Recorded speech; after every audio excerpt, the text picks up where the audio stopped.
Assalamualaikum warahmatullahi wabarakatuh. Perkenalkan, nama saya Ina Citra Amanda dengan NIM 2024114020025. Saya dari Prodi Teknik Radiologi Fakultas Kesehatan Universitas Awal Bros. Di sini saya akan menjelaskan sedikit tentang radioaktivitas di mata kuliah Fisika Radiasi dengan dosen pengampu Bapak Marido Bisra MTRID. Nah, yang pertama itu adalah pengertian radioaktivitas. Radioaktivitas adalah proses alami di mana inti atom yang tidak stabil melepaskan partikel dan energi dalam bentuk radiasi untuk mencapai keadaan yang lebih stabil. Dan fenomena ini pertama kali ditemukan oleh Henry Becquerel pada tahun 1896 saat mempelajari uranium. Fenomena ini kemudian dikembangkan oleh Marie dan Pierre Curie yang menemukan elemen radioaktif lainnya seperti radium dan polonium, serta mendalami sifat dan perilaku radiasi ini. Nah, sejak saat itu, pemahaman tentang radioaktivitas telah berkembang pesat dan menjadi dasar bagi banyak teknologi dan aplikasi modern. Selanjutnya ada jenis-jenis radiasi. Ada beberapa jenis radiasi yang dihasilkan oleh bahan radioaktif, termasuk radiasi alfa, radiasi beta, radiasi gamma, dan neutron. Radiasi alfa itu terdiri dari 2 proton dan 2 neutron, memiliki muatan positif dan massa yang besar, serta daya tembus yang rendah sehingga dapat dihentikan oleh selembar kertas atau kulit manusia. Nah, radiasi beta itu adalah partikel yang terdiri dari elektron atau positron, memiliki daya tembus yang lebih besar daripada alfa, tetapi masih bisa dihentikan oleh bahan seperti aluminium atau kaca. Dan di sisi lain itu radiasi gamma adalah bentuk radiasi elektromagnetik dengan energi tinggi yang memiliki daya tembus sangat besar dan memerlukan material tebal seperti timbal atau beton untuk menghentikannya. Nah, radiasi neutron tanpa muatan juga memiliki daya tembus tinggi dan memerlukan bahan kaya hidrogen seperti air atau beton untuk menahannya. Nah, selanjutnya itu adalah sumber radioaktif. Sumber radioaktif dapat berasal dari alam maupun buatan manusia. Sumber alami termasuk gas radon yang berasal dari peluruhan uranium di tanah dan di elemen-elemen seperti uranium dan thorium yang ditemukan dalam mineral di kerak bumi. Sumber buatan mencakup reaktor nuklir yang digunakan untuk menghasilkan energi dan isotop radioaktif. Akselerator partikel yang digunakan dalam penelitian ilmiah dan medis, serta isotop radioaktif yang digunakan dalam aplikasi medis untuk diagnosis dan terapi. Selanjutnya ada satuan pengukuran radioaktivitas. Radioaktivitas diukur dengan berbagai satuan untuk menilai aktivitas, dosis yang diserap, dan dosis ekuivalen. Aktivitas radioaktif diukur dalam Coulomb atau CI dan Becquerel atau BQ yang menunjukkan jumlah peluruhan per detik. Dosis yang diserap oleh material diukur dalam Rad dan Gray atau GY. Sementara dosis ekuivalen yang mempertimbangkan efek biologis dari jenis radiasi yang berbeda diukur dalam Rem dan Sievert atau SV. Pengukuran ini penting untuk memastikan keselamatan dalam penggunaan bahan radioaktif. Oke, selanjutnya ada mekanisme peluruhan radioaktif. Peluruhan radioaktif adalah proses di mana inti atom yang tidak stabil melepaskan partikel dan energi untuk mencapai kestabilan.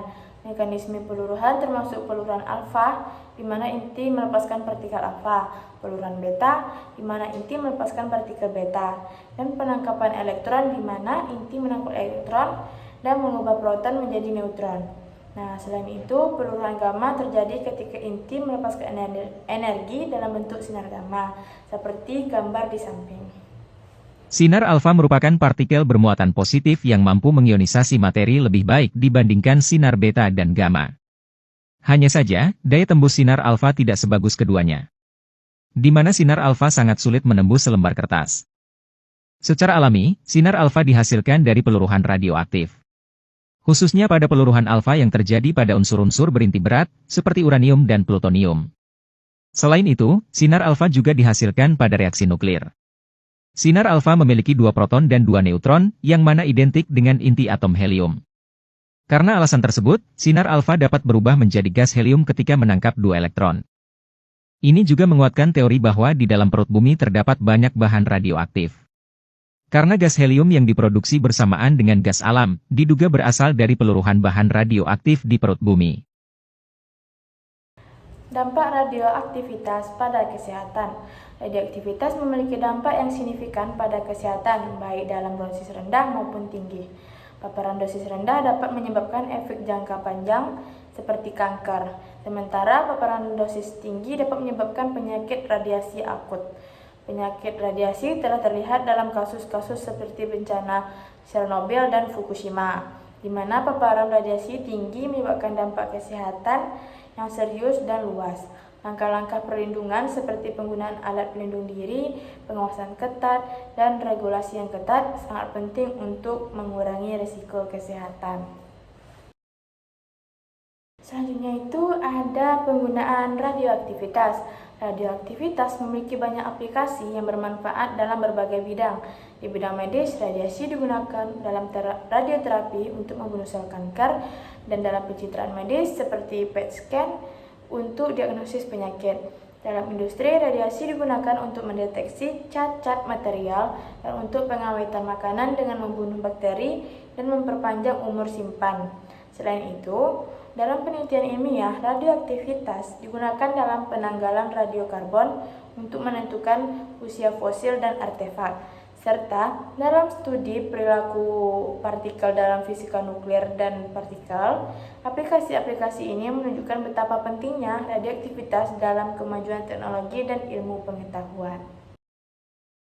Selanjutnya itu ada manfaat dan resiko.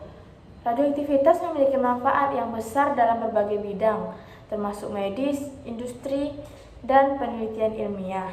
Namun, manfaat ini harus diseimbangkan dengan risiko yang ditimbulkan oleh paparan radiasi. Risiko ini termasuk kerusakan kesehatan dan lingkungan yang dapat terjadi jika bahan radioaktif tidak dikelola dengan baik. Oleh karena itu, penting untuk mengelola penggunaan bahan radioaktif dengan hati-hati dan memastikan bahwa standar keselamatan diikuti dengan ketat untuk memaksimalkan manfaat dan meminimalkan risiko. Next, ada teknologi terkini dalam radioaktivitas. Teknologi terkini dalam radioaktivitas itu terus berkembang dengan inovasi dalam radioterapi yang lebih tepat dan efektif, serta metode penyimpanan dan pembuangan limbah radioaktif yang lebih aman. Penelitian mutakhir juga terus dilakukan untuk memahami dan memanfaatkan radiasi dengan lebih baik.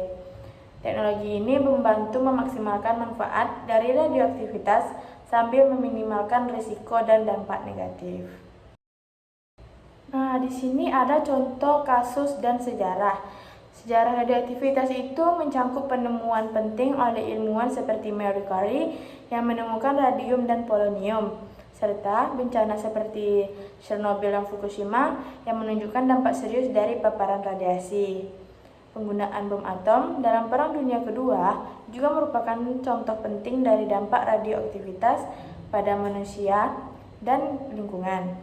Pelajaran dari sejarah ini membantu kita memahami pentingnya pengelolaan dan regulasi yang hati-hati dalam penggunaan bahan radioaktif.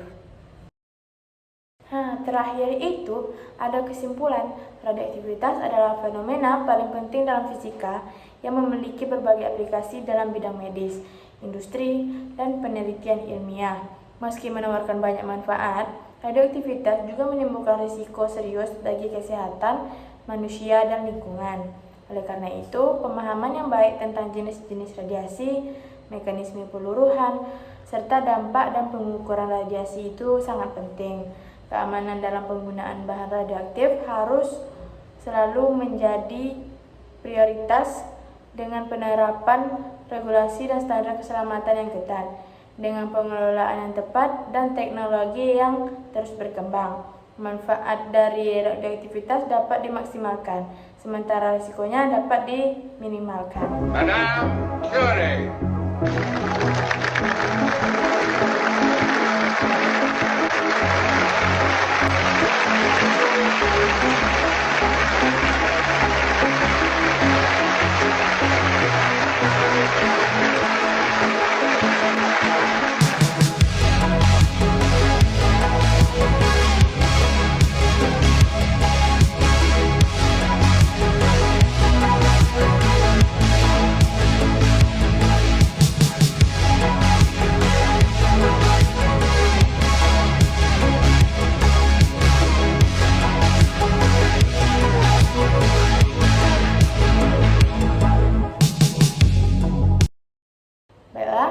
Mungkin cukup sekian materi tentang radioaktivitas yang dapat saya sampaikan dalam video ini. Kalau ada salah dan kata, saya mohon maaf. Assalamualaikum warahmatullahi wabarakatuh.